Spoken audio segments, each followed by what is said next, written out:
This is NDTV and you're watching NDTV Prime in association with Micromax. Nothing like anything.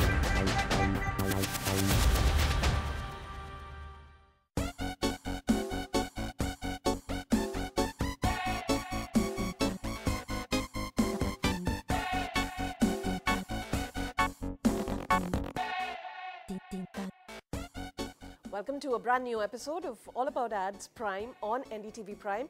This is an event organized by the ISA, or the Indian Society of Advertisers, and the topic concerns everyone in the business of advertising, clients and agencies, and therefore the topic that we are discussing today: what is it that really governs the client-agency relationship and how best to resolve them? And joining us, a wonderful panel. Let's begin. Starting with Debrata Mukherjee, he's the VP Marketing and Commercial, Coca-Cola. Thank you very much. Sanjeev Kapoor, CMO and Country Head, Customer Franchise Management at Citi. Lloyd Matthias, Marketing Head, Hewlett-Packard, India. Sanjeev Bhargava, Managing Partner and Head, J. Walter Thompson, Delhi. Arvind Wable, he's the Advisor, FCB, Ulka. Rajat Vahi, Partner Management Consulting at KPMG, India. And last but certainly not the least, Rajul Kulushetra, he's the co-founder of Exposure. Thank you all, gentlemen, for joining us on this panel. So some of the aspects that we intend to touch upon today are more and more clients vendor shopping, therefore making it more transactional. So where does that really leave trust? Since the role of marketing itself has changed, how has that impacted the agency-client relationship? Let me move to Mr. Wable, and to give us from the creative agency point of view, the whole process of brand building we were talking earlier, how has that impacted the relationship? One, we must understand the fundamentals of any relationship are trust, respect, and a long-term perspective. Digital world, brands are built very quickly. But the fundamental relationship builds up over a period of time. The pressures are on both sides. I think one thing which starts impacting relationships is the agencies have shifted from being partners to suppliers. Now that shift has impacted the relationship tremendously. We should keep some of these things in mind when you start measuring how to measure relationships. The role of the marketer has changed. You're far more accountable now than you ever were. So what has been your experience? There are two or three things which come to my mind. I think the first thing is that I think we are in the age of hyper-consumption. And that's what really the implication of that is that, you know, consumers, all of us are becoming very impatient with content. And what that's leading to is that they're looking for refreshing, putting pressure on clients that how quickly can you refresh the content. And we're really moving out of a campaign-led approach to an always-on approach, and that's putting a lot of pressure on the entire content pipe. And I think that both client sides, from a marketing perspective, marketeers perspective, and agency side, are really struggling to put together a content management system which is able to address this new reality. If you look at from a lens of an agency-client relationship, the real thing is that first thing that you look at now when an advertising idea gets presented, does it really work on social? Does it work on a mobile platform? Does it work on an outdoor? Will it work in an ambient small elevator? As much as then they'll say, okay, can it also work on a print? So, you know, really the versatility of the fertility of the idea, and therefore the implications of the really talent that you need and the skills you need, both on the agency side and on the client side, has gone through a dramatic shift.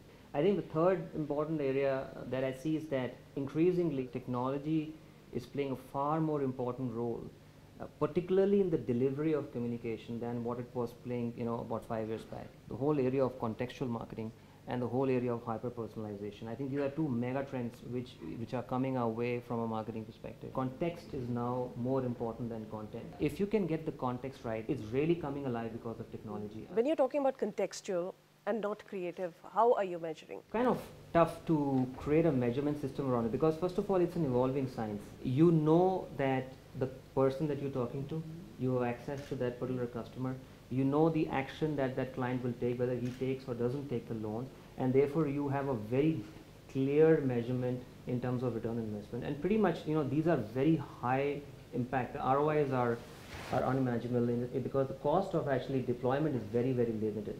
The challenge, however, is, Shruti, is that how do you pull information, data, from internal sources, from social, how you take information from a bureau, How do you take information from a partner, like let's say if your partner is a Flipkart or an Amazon, and your internal information, massage it and create into an insight and then deploy it. Let me bring in Sanjeev Bhargav, JWT. Are creative agencies like yourselves equipped to handle this kind of immediacy of campaigns? The more things change, the more they remain the same. Ultimately, in client-agency relationship and delivery from the agency to clients, expectations, articulation and establishing of expectations is the first and key task. Once you have that, agencies have the wherewithal to be able to tailor their delivery according to the expectations. Smaller agencies are agile and they can do it, large agencies have infrastructure and they can do it. And the fact is that there are collaborations, acquisitions, hirings, and there are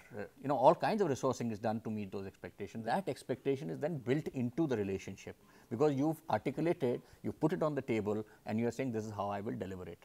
Whether it is going to be new media, whether it is interactivity, whether it is contextual marketing, whether it is content generation, whether it is creativity that we are delivering, all of it is now par for the course as far as agencies are concerned. Client relationships improve on the back of delivery. They don't improve on the back of evaluations which are done on a piece of paper. I think they're done on the basis of delivery. Debrata Mukherjee from Coca-Cola. Let's begin with what you perceive, agencies talking about relationships. What is your point of view? I don't think anybody talked about is values. There is a set of organization values.